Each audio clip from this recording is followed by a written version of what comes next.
రంగారెడ్డి జిల్లా నందిగామలోని శ్రీకృష్ణ పత్తి గోదాంలో భారీ అగ్ని ప్రమాదం జరిగింది. గోడౌన్లో అకస్మాత్తుగా మంటలు చెలరేగాయి. ఈ ప్రమాదంలో భారీగా పత్తి బేళ్లు దగ్ధమయ్యాయి. 3 ఫైర్ ఇంజన్లను మంటలను ఆర్పే ప్రయత్నం చేసినా కూడా మంటలు అదుపులోకి రాలేదు. దాదాపు 60 కోట్ల రూపాయల మేర ఆస్తి నష్టం జరిగినట్టు అంచనా వేస్తున్నారు.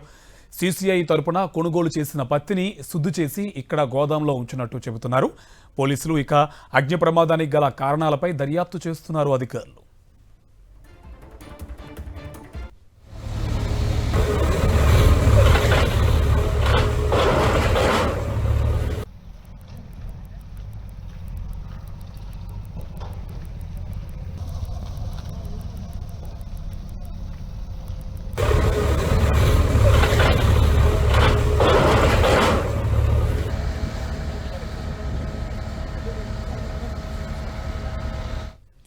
రంగారెడ్డి జిల్లా నందిగామలోని శ్రీకృష్ణ పత్తి గోదాంలో భారీ అగ్ని ప్రమాదం జరిగింది.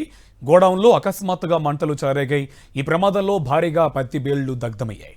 3 ఫైర్ ఇంజన్లు మంటలను ఆర్పే ప్రయత్నం చేసినా కూడా మంటలు అదుపులోకి రాలేదు. దాదాపు 60 కోట్ల రూపాయల మేర ఆస్తి నష్టం జరిగినట్టు అంచనా వేస్తున్నారు. సీసీఐ తరపున కొనుగోలు చేసిన పత్తిని శుద్ధి చేసి ఇక్కడ గోదాంలో ఉంచినట్టు చెబుతున్నారు పోలీసులు. అగ్ని ప్రమాదానికి గల కారణాలపై దర్యాప్తు చేస్తున్నారు.